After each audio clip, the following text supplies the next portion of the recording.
Napoleon's greatest gamble, the return from Elba, the emperor comes back.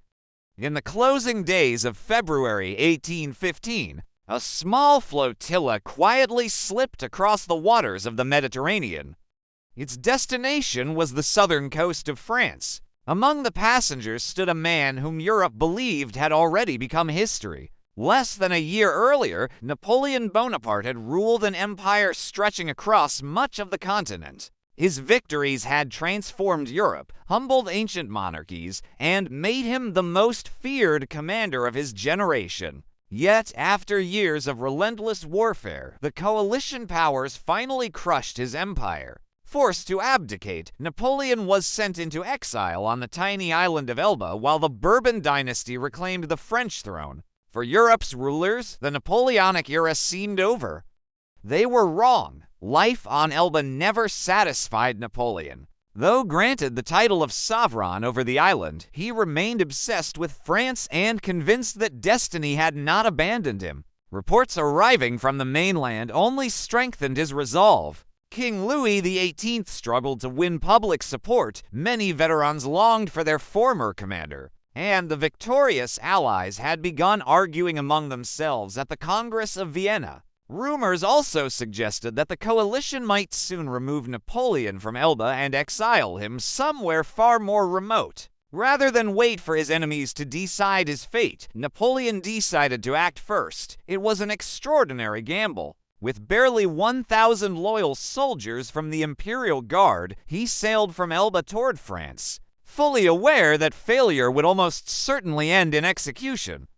Even before reaching the French coast, fortune seemed to favor him. As his ships crossed the Mediterranean, they passed dangerously close to a patrol vessel belonging to the restored French Royal Navy. The encounter should have exposed the expedition immediately. Yet, for reasons that remain unclear, the royal ship neither intercepted nor searched Napoleon's flotilla. The opportunity remained alive. On March 1, 1815, Napoleon landed at Gulf One near Cannes with roughly 1,000 veterans. It was a symbolic place. Nearly 2 decades earlier, this same region had marked the beginning of his brilliant Italian campaign, the campaign that first introduced Europe to the young General Bonaparte. This return, however, was very different.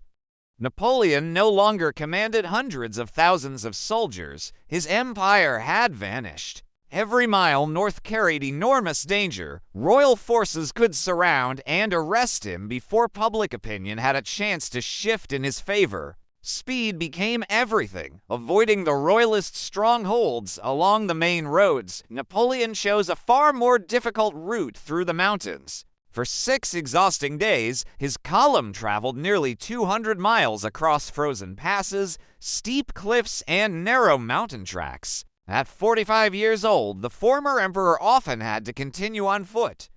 The journey demanded every ounce of endurance he still possessed. At times, he stumbled from exhaustion and relied on his companions for support. The image stood in sharp contrast to the energetic young leader who had crossed these same mountains 15 years earlier to seize power in France. Yet, as the expedition pushed north, the mood slowly began to change. In Sistron, local officials greeted Napoleon respectfully. In Gap, crowds gathered to cheer his arrival. Support that had once seemed impossible was beginning to appear. Then came the defining moment. On March 7th, outside the city of Grenoble, Napoleon's advance was blocked by soldiers sent by King Louis XVIII. Among them stood veterans who had once fought beneath the imperial eagle. Both sides faced one another in tense silence. Napoleon's guards called upon the royal troops to join them, but no one moved. Then Napoleon himself stepped forward. He walked alone toward the line of muskets, opened his famous gray overcoat, and revealed his chest. If any soldier wishes to kill his emperor, he declared, "Here I stand." A royalist officer ordered his men to fire. No shots came. Instead, silence gave way to cries of "Vive l'Empereur." The soldiers rushed forward to embrace the very man they had been ordered to arrest. It was the turning point of the campaign. Later, Napoleon reflected on that extraordinary day. Until Grenoble, I was merely an adventurer. In Grenoble, I became emperor once again.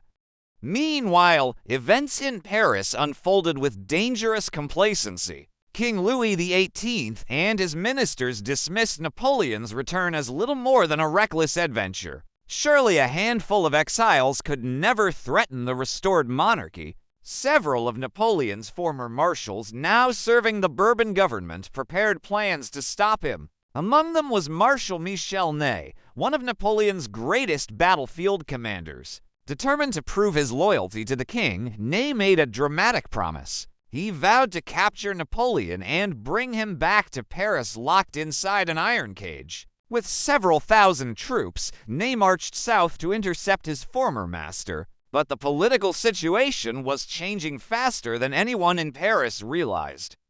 Every city Napoleon entered strengthened his cause. Entire military units abandoned the Bourbons and joined the imperial banner. By the time Napoleon reached Lyon, the momentum had become impossible to ignore. Within Ney's own army, officers and soldiers increasingly questioned whether they should fight against the commander who had led them to so many victories. Then Napoleon made one final move. He wrote directly to Ney, reminding him of their years of service together and promising forgiveness if he returned. The letter achieved exactly what Napoleon hoped.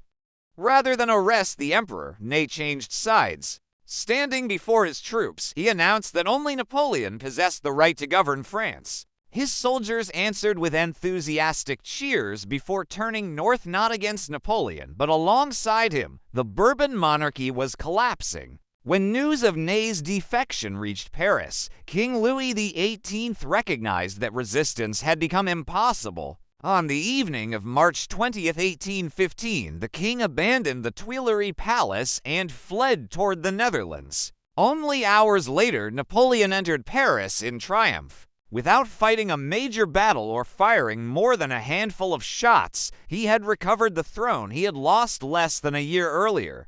Former ministers, military veterans, and loyal supporters crowded the palace to welcome him back. Among them stood Marshal Devout, one of Napoleon's most dependable commanders who had remained loyal despite Bourbon persecution. Even Joseph Fouché, the calculating former minister of police, famous for surviving every political upheaval France had endured, returned to offer his services. Napoleon accepted. Once again, France had an emperor. The extraordinary campaign from Elba to Paris would forever become known as the Flight of the Eagle, one of history's most remarkable political and military comebacks. Europe unites against the emperor. Napoleon had reclaimed the French throne without winning a major battle. His astonishing return stunned Europe. Inside France, the emperor immediately threw himself into rebuilding the government. Ministers were appointed, provincial officials replaced, and loyal supporters returned to positions of influence. Every hour mattered. Napoleon understood that his greatest challenge did not lie within France's borders. It lay beyond them. Determined to reassure both the French people and the rest of Europe, he announced a series of political reforms. He promised a more liberal constitution that would place limits on his own authority, relaxed censorship, and revived public works that had stalled under the Bourbon monarchy. Whether these reforms reflected genuine political evolution or were simply intended to strengthen public support remains a matter of debate among historians. Many French citizens welcomed his return. Others remained cautious. They had endured more than 20 years of almost continuous war, revolution, and political upheaval. Few wished to see Europe descend into another catastrophic conflict. Unfortunately for Napoleon, the decision was no longer his alone. The previous year had witnessed one of the greatest diplomatic gatherings in European history. Following Napoleon's first abdication in 1814, the victorious powers assembled in Vienna to redraw the political map of Europe. Kings, emperors, diplomats, and foreign ministers negotiated borders, restored monarchies, and attempted to build a lasting balance of power. Without Napoleon threatening the continent, however, the alliance that had defeated him quickly began to fracture. Old rivalries resurfaced. Russia demanded greater influence in Poland.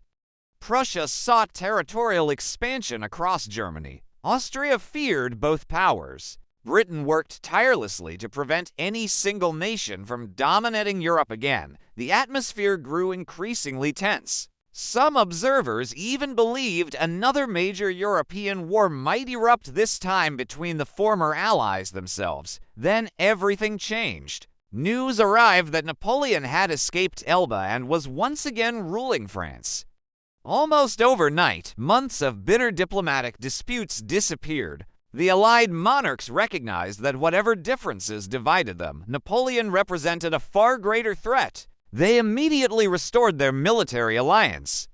This would become known as the Seventh Coalition. Their declaration carried enormous symbolic weight. They did not declare war on France. Instead, they declared war on Napoleon personally, condemning him as an outlaw and a disturber of the peace of Europe. Their objective was clear. The emperor had to be removed permanently. Plans were drawn up on an immense scale. Austria assembled Prince Schwarzenberg's powerful army of the Upper Rhine. Prussia mobilized Field Marshal Gebhard von Blücher's army of the Lower Rhine. In the Low Countries, the Duke of Wellington commanded a multinational force defending Belgium. Farther east, Russia prepared Barclay de Tolly's massive reserve army. Additional contingents would arrive from Sweden, Denmark, Spain, Portugal, and numerous German states. On paper, nearly 1 million coalition soldiers could eventually take the field. Napoleon faced overwhelming odds.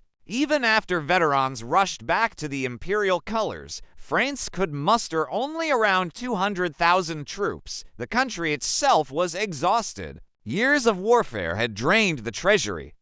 The return of compulsory military service proved deeply unpopular. Equipment was scarce. Money was even scarcer. Political unrest further complicated the situation. Royalist uprisings erupted in southern France and the Vendée, forcing Napoleon to divert valuable troops that he desperately needed elsewhere. The emperor himself remained astonishingly energetic. He often worked 15 or more hours every day, reviewing military reports, issuing orders, supervising government reforms, and preparing for the inevitable conflict. Yet those closest to him noticed subtle changes. Age, illness, and decades of relentless responsibility had begun to leave their mark. His longtime finance minister observed that Napoleon no longer possessed the effortless endurance of earlier years. After hours of intense concentration, fatigue now overtook him in ways it never had before. Napoleon knew time was against him. The coalition required several months to gather its enormous armies. That brief window represented his only opportunity. If he waited, France would eventually face simultaneous invasions from every direction. If he struck first, however, he might defeat one enemy before the others could unite. A rapid victory could shatter coalition morale, disrupt their carefully prepared plans, and perhaps even reopen political divisions among the Allied powers. It was a strategy perfectly suited to Napoleon's greatest strengths: speed, surprise, decisive concentration of force. His attention soon focused on the nearest enemy. Across the Belgian frontier stood two coalition armies. One belonged to the veteran Prussian commander, Field Marshal Blücher.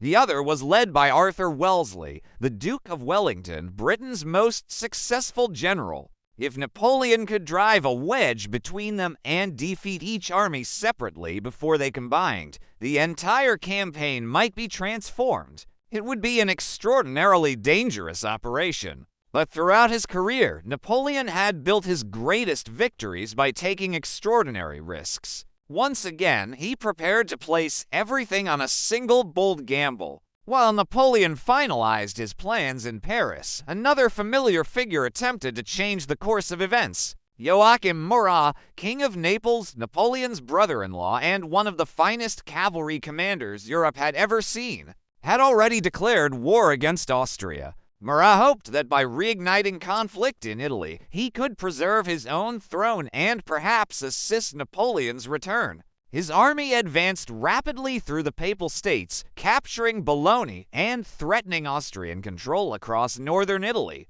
For a brief moment, success seemed possible, but Austrian reinforcements soon arrived. Murat's forces suffered a series of defeats, and by May 1815 his kingdom collapsed. As Austrian troops entered Naples, Murat fled to France hoping to fight once again under Napoleon's command. The emperor refused. Napoleon had not forgotten Murat's betrayal in 1814, when the King of Naples abandoned the empire to join the coalition. However talented Murat remained on the battlefield, Napoleon believed neither the army nor the French people would ever forgive his treachery. The two men would never campaign together again.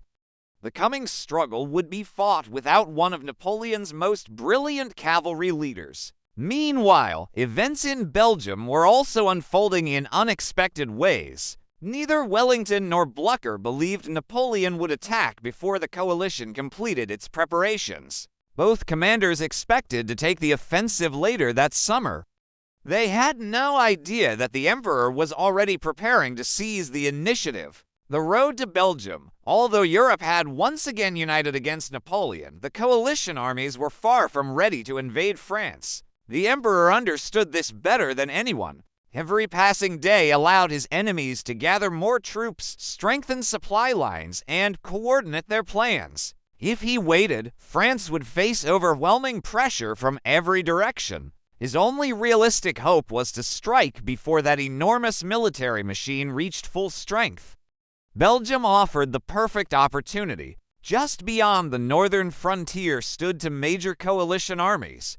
One belonged to Britain's most celebrated commander, the Duke of Wellington. The other was led by the fiercely aggressive Prussian Field Marshal Gebhard Leberecht von Blucher. If those armies remained separated, Napoleon believed he could defeat them one after another. Just as he had done so many times during his earlier campaigns, everything depended upon speed. Ironically, Napoleon's opponents were facing serious problems of their own. In Italy, Austria remained occupied by Joachim Murat's desperate campaign to preserve his throne. Although Murat's offensive ultimately failed, it forced Austrian commanders to focus valuable attention and resources away from France during the critical early months of 1815. Farther north, the Prussian army encountered an unexpected crisis. Blucher, now 72 years old but still possessing remarkable determination, wanted to invade France as quickly as possible.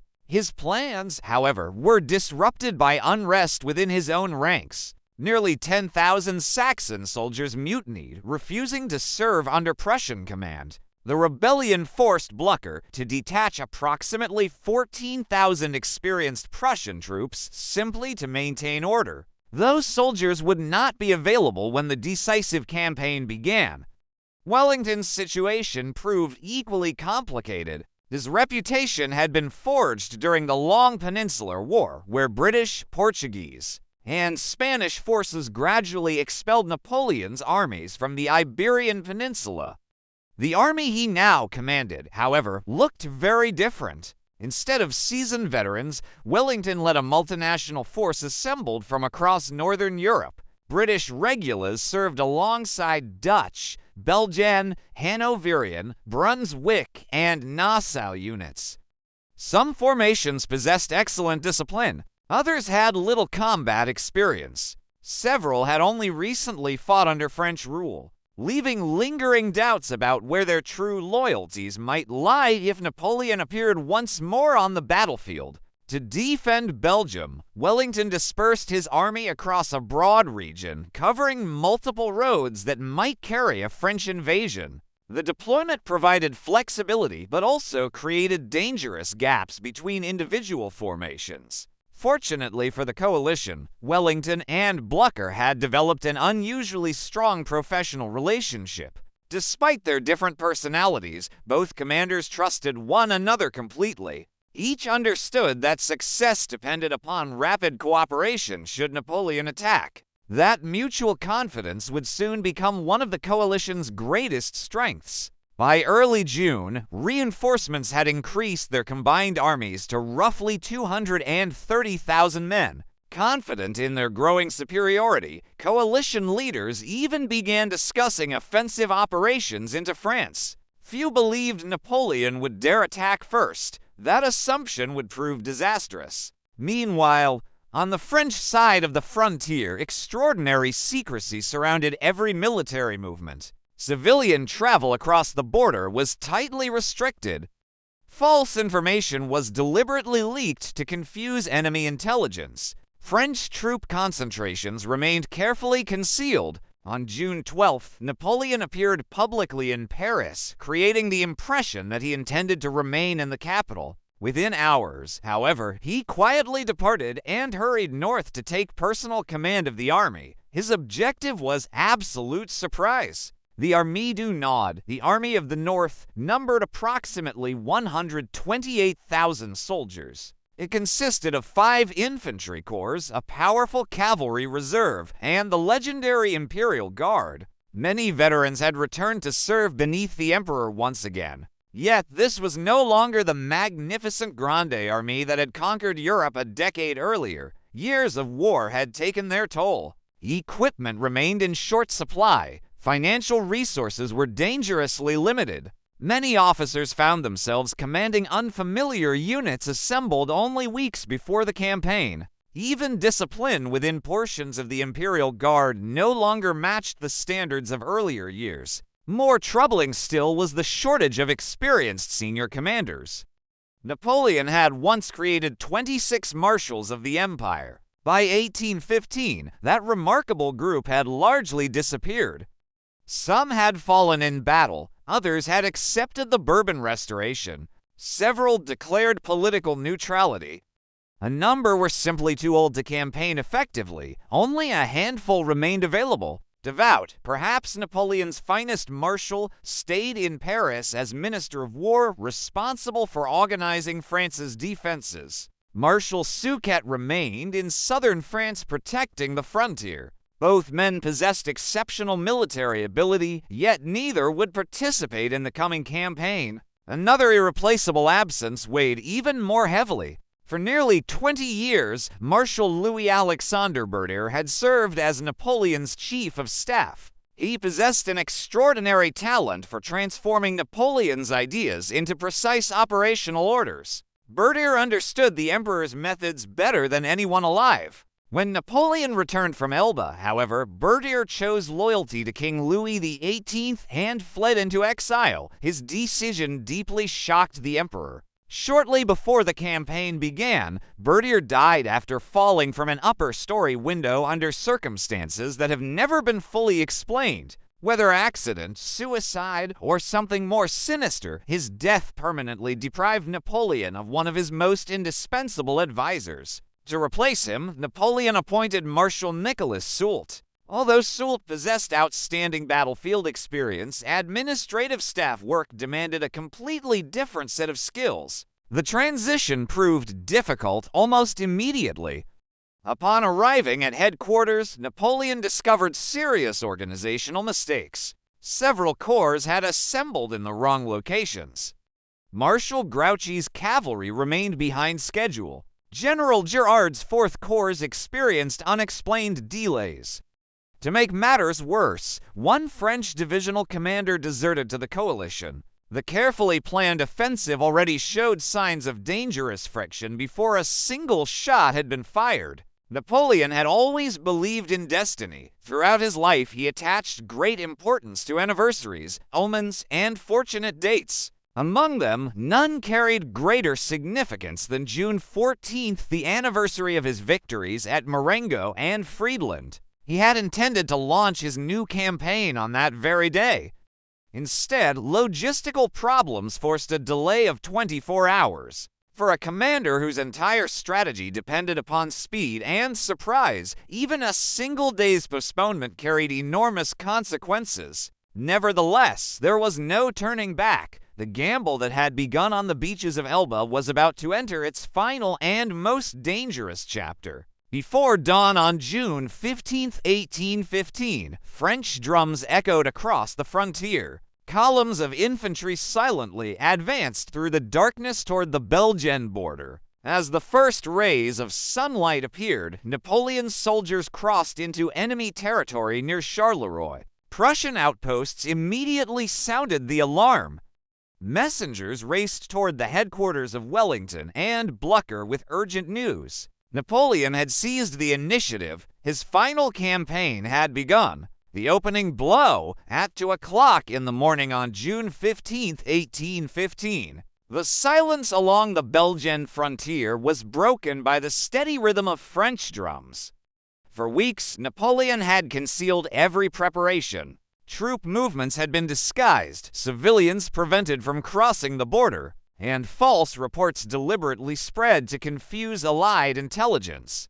Now the deception was over. The Army of the North surged forward. French engineers rapidly secured crossings over the Sambre River while advance units swept aside isolated enemy outposts. Before sunrise, the leading columns entered Charleroi, opening the gateway into Belgium. The surprise was almost complete. Prussian sentries scattered in every direction, carrying urgent dispatches to Field Marshal Blucher and the Duke of Wellington. Reports arriving at Allied headquarters were confused and sometimes contradictory. Some officers believed the French attack was merely a diversion, while others warned that Napoleon himself had taken the field. For the moment, uncertainty worked entirely in the emperor's favor.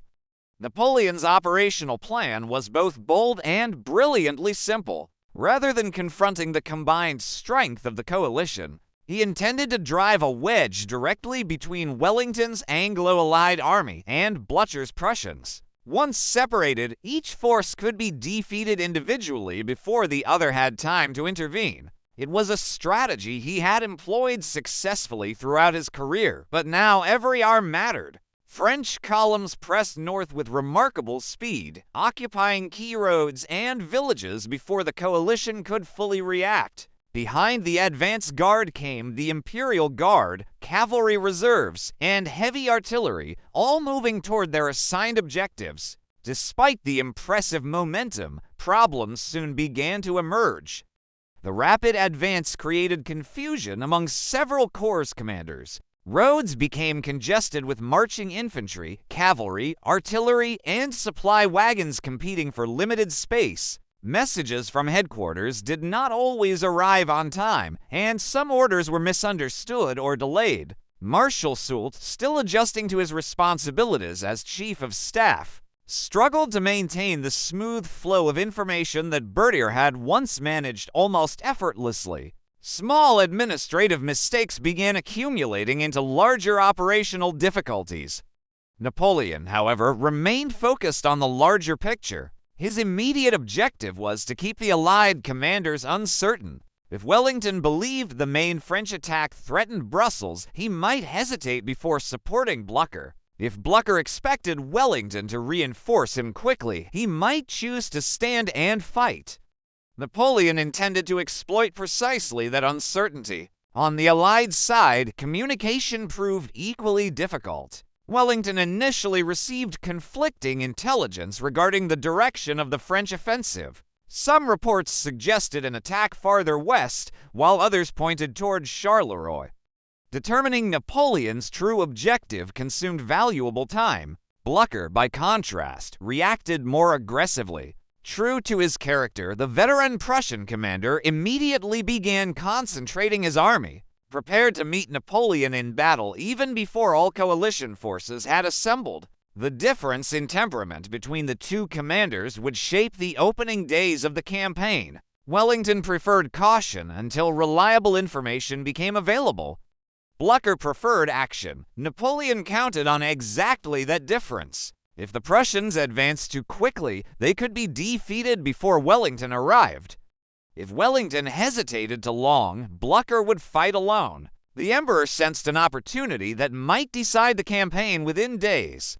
Meanwhile, French soldiers advanced with remarkable confidence. Many veterans believed they were reliving the glorious campaigns of the empire. They trusted their commander completely and marched with renewed enthusiasm after the political triumph that had carried Napoleon from Elba back to Paris. Yet beneath that confidence lay undeniable pressure.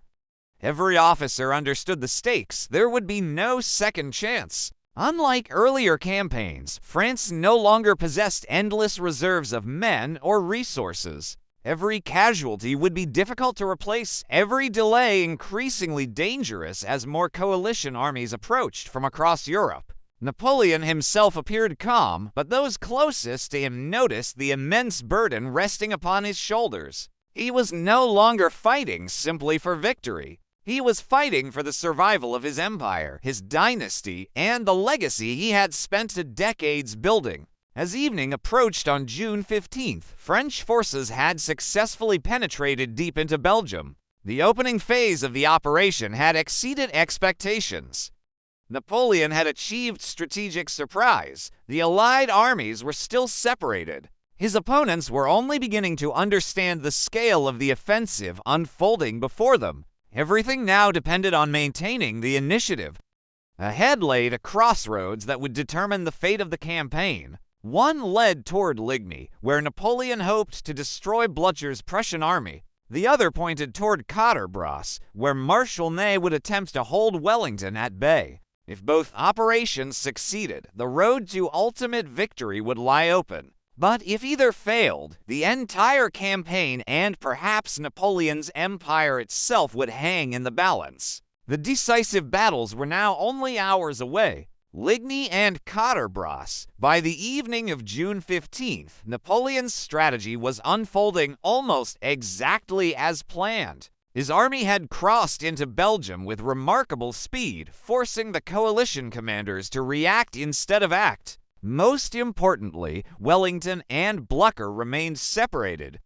Now the Emperor intended to exploit that brief advantage before it disappeared. His plan called for two simultaneous operations. Napoleon himself would march east with the main French army and engage the Prussians under Field Marshal Blücher. Meanwhile, Marshal Michel Ney would advance toward the strategic crossroads at Quatre Bras, preventing Wellington from coming to the Prussians' aid. If everything unfolded according to plan, each Allied army would face the French alone. On June 16th, Blücher concentrated his forces near the villages surrounding Ligny. The veteran Prussian commander had little interest in retreating. Although some of his corps had not yet fully assembled, he believed standing and fighting offered the best chance of protecting Wellington and maintaining coalition unity. Napoleon welcomed the decision. For the first time since returning from Elba, he would command a major battlefield against one of Europe's finest armies. Throughout the morning, French troops deployed opposite the Prussian line. The battlefield stretched across a series of villages connected by streams, orchards, and gently rolling farmland. Each village became a natural fortress. Every house, churchyard, and stone wall offered defenders valuable protection. Napoleon carefully positioned his artillery before launching the attack. Heavy guns opened the battle with a thunderous bombardment that echoed across the countryside. Soon afterward, French infantry advanced against the villages of Saint-Amand and Ligny. The fighting quickly descended into brutal close quarters combat. Buildings changed hands several times. Entire streets became killing grounds as muskets fired through windows and doorways at point-blank range. Neither side showed any willingness to give ground. Blücher personally rode across the battlefield, encouraging his soldiers. Even in his 70s, the old field marshal displayed extraordinary courage, appearing wherever the fighting seemed fiercest. Napoleon watched patiently. He knew that breaking the Prussian center, not simply capturing villages, would determine the outcome of the battle. As the afternoon wore on, more French reinforcements entered the fight. Gradually, the pressure on the Prussian line increased. Still, Blücher refused to retreat. Meanwhile, events to the west unfolded far less smoothly. Marshal Ney approached Quatre Bras expecting only limited resistance. Instead, he encountered Allied troops arriving throughout the day. Wellington, realizing the importance of the crossroads, rushed reinforcements forward as quickly as possible. The battle developed into a desperate struggle for control of the junction. Repeated French attacks drove back sections of the Allied line, yet every advance met fresh defenders arriving from the rear. Ney hesitated at several crucial moments, uncertain about the strength of the enemy facing him. Those delays allowed Wellington to reinforce the crossroads steadily. By evening, Quatre Bras remained in Allied hands. The opportunity to seize it before Wellington fully concentrated his army had slipped away. For Napoleon, an even greater disappointment unfolded elsewhere. During the battle, he expected Marshal Emmanuel de Grouchy and part of the French right wing to coordinate closely with operations against the Prussians. At the same time, Marshal Durlin's the First Corps received a series of conflicting orders. One message directed the corps toward Ney at Quatre Bras. Another recalled it toward Napoleon at Ligny. The result was complete confusion. Nearly 20,000 experienced French soldiers marched back and forth between the two battlefields without making a decisive contribution to either. It was one of the most costly command failures of the entire campaign.